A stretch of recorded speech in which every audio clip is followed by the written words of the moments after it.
बिस्मिल्लाहिर्रहमानिर्रहीम। अस्सलामुअलैकुम। क्या हाल है सबका? मेरा शुक्र अल्हम्दुलिल्लाह, मैं ठीक ठाक खुशबाश आप लोगों की दुआओं के साथ। मैं हरा लहसुन तोड़ रही थी।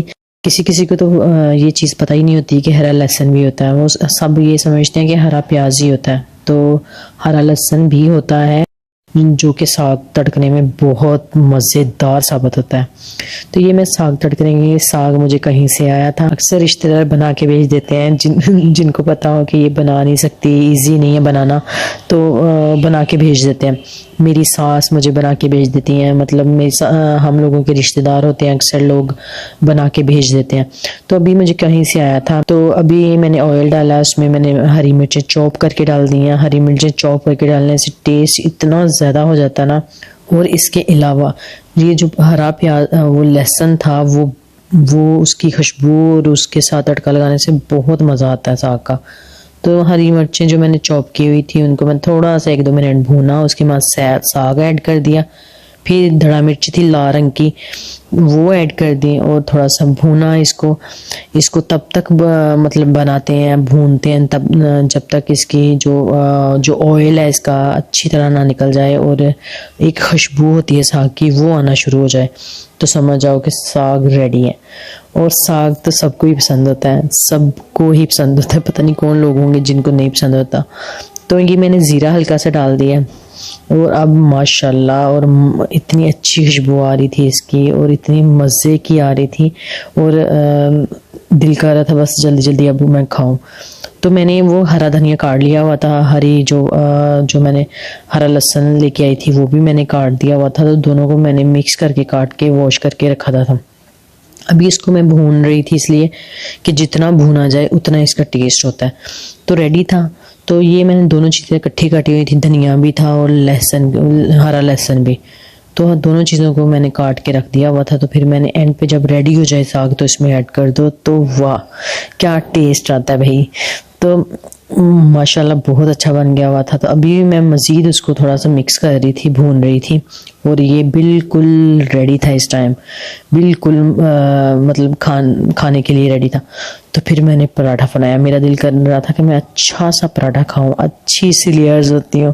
तो इसमें लेयर्स आती हैं मगर ये बहुत सिंपल सा है। ये मेरी अम्मी जो है वो मुझे बना के अक्सर देती थी जब मैं छोटी होती थी। तो आज मेरा दिल कर रहा था वैसा बनाओ, तो मैंने ये देसी घी लगा लिया उसको सारे, तो उसको फोल्ड कर दिया। फोल्ड करके इसको ऐसे रोल बना के फिर इसको मैंने ये पेड़ा की शेप दे दी। ये पेड़े की शेप देने के बाद मैंने इसको बेलने से हाथों से पहले थोड़ा सा इसको फैलाना था, उसके बाद इसको रेडी करना था। जब हम किसी पराठे में ऑयल डालते हैं या घी डालते हैं तो उसको फ़ौरन बेलने से उसका घी निकल जाता है। तो इसलिए कोशिश होती है कि वो हाथों से थोड़ा सा फैला लें, उसके बाद जो है इसका बेलने का इस्तेमाल करें। तो मैं कोशिश करती हूँ कि बेलने का ना इस्तेमाल हो, मगर मुझसे ऐसे रोटी नहीं बनती, मतलब पराठा नहीं बनता। रोटी तो बनती ही नहीं है, पराठा तो बिल्कुल ही नहीं बनता। तो तवा रेडी था, गरम किया हुआ था मैंने फुल। तो ये देसी घी का पराठा बना रही थी साग के साथ। आज तो मज़े ही मज़े हैं, बहुत मज़े आने वाले हैं आज साग के साथ। पराठा माशाल्लाह से रेडी था और इसमें इतनी अच्छी लेयर्स आती हैं जब इसको खाओ, क्रिस्पी, और ये इसकी अच्छी लेयर्स और इतने मज़े का ये क्रिस्पी और लेयर्स वाला होता है कि बस। तो चाय के साथ खाया जाए तो बहुत ज़्यादा मज़ा आता है, मतलब मज़ा डेवलप हो जाता है। और स्क्रब बनाने के लिए हम लोग ले रहे हैं पिसी हुई चीनी। ये ग्राइंड करके मैंने रखी हुई है, पाउडर बना के रखा हुआ है। तो 1 भर के चम्मच चीनी का लेना है और 1/2 चम्मच कॉफ़ी लेनी है। ये मैंने अलसी रखी हुई है ग्राइंड करके। तो इसके तो बहुत ज़्यादा फ़ायदे हैं। इसका स्किन के लिए वाइटनिंग, डीप क्लींजिंग और स्क्रब का काम इतना अच्छा इसका रिज़ल्ट है ना, आप ट्राई करके देखें। तो इन चीज़ों को मिक्स करने के बाद आपने 1/2 चम्मच जो है वो हनी ले लेना है। हनी भी डीप क्लींजिंग में बहुत हेल्प करता है, आपके जो छुपी हुई मैल होती है स्किन में वो निकाल देता है। उसके बाद एक पूरा लेमन काटना है आपने और उसको निचोड़ लेना है उसमें। तो लेमन के बीज आपने निकाल देने हैं। उसके बाद अच्छी तरह से इसको मिक्स करते रहना, अच्छी तरह से मिक्स करते रहना और 1 मिनट के लिए तकरीबन इसको छोड़ देना है इसकी हालत पे। 1 मिनट के बाद फिर इसको मिक्स करते रहना, अच्छी तरह से इसको मिक्स कर लेना। और फिर इसको करना है अप्लाई। हेलो, तो मास्क में जो मास्क है जो जिसको वो स्क्रब का काम भी करेगा वो मैंने बना लिया और इसकी रेमेडी मैंने आपको दी। अब मैं अप्लाई करती हूँ। वो ग्लो देगा और ये क्लीन करेगा और डीप क्लीन करेगा स्किन को, और जो अंदर छुपी हुई मैल होती है वो भी निकाल देगा। तो ये तकरीबन इसको अप्लाई करने के बाद 20 मिनट्स रखना है आपने। और ये ऑयली स्किन के लिए बहुत अच्छा है, तो ऑयली स्किन वाले यूज़ कर सकते हैं। अगर लेमन उनको सूट करता है तो वो यूज़ कर सकते हैं, अगर नहीं तो लेमन की जगह पे गुलाब का अर्क भी डाल सकते हैं। तो दोनों सेम ही काम करेंगे। तो मैं अप्लाई करती हूँ, तो मैं इसको अप्लाई करती हूँ फेस पे। अप्लाई होने के बाद कुछ ऐसे लगेगा भाव। तो इसको अप्लाई करके 20 मिनट्स आपने रखना है, उसके बाद वॉश कर देना थोड़ा सा मसाज करके।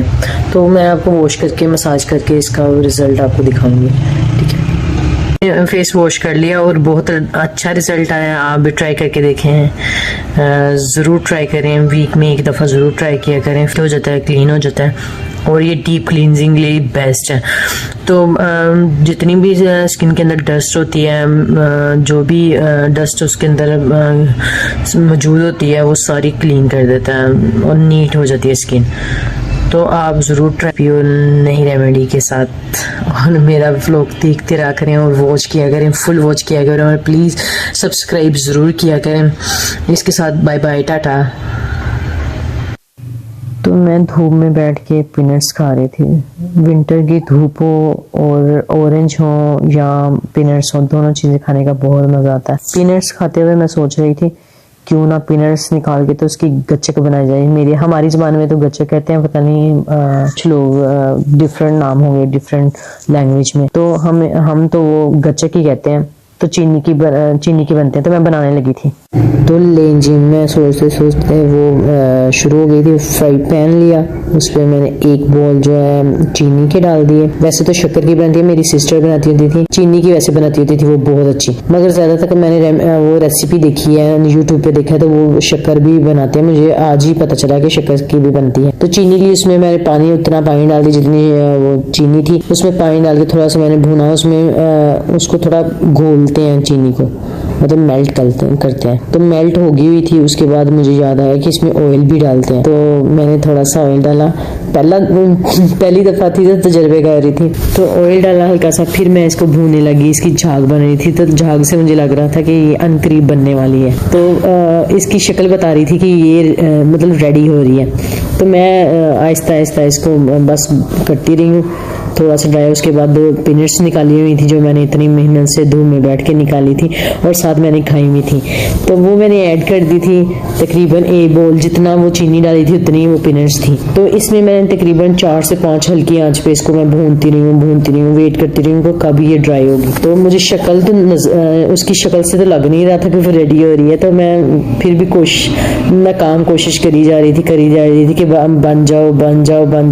तो फाइनली मुझे लग रहा था बन गई है। तो फिर मैंने उसको फैलाना था। तो ये नीचे मैंने ऑयल लगाया, ऑयल हल्का सा लगा के, क्योंकि अगर डायरेक्ट इस पे लगाते तो वो तो जुड़ जानी थी, चिपक जानी थी उसके साथ। तो मैंने पहले ऑयल लगा लिया, फिर उसको मैंने फैलाना था। जो मैंने बनाया था उसको मैंने मतलब इसके ऊपर डाल के इसको फैलाना था। तो फिर ये रेडी था। तो मैंने इसको, शक्ल बहुत अच्छी लग रही थी, खुशबू भी बहुत अच्छी आ रही थी, और मुझे लग रहा था कि ये मतलब इतनी अच्छी बननी नहीं थी, मुझे उम्मीद नहीं थी, मगर बहुत अच्छी बन गई। तो ये मैंने फैला दी। तो थोड़ी बैलेंस कर दिया इसका, जहाँ कम थी वहाँ पे कर दिया, फैला दिया इसको। मतलब तय जो इसकी थी थोड़ी बारीक कर दी, मोटी नहीं, इक्वल इसको मैंने करके तो वो फैला दिया।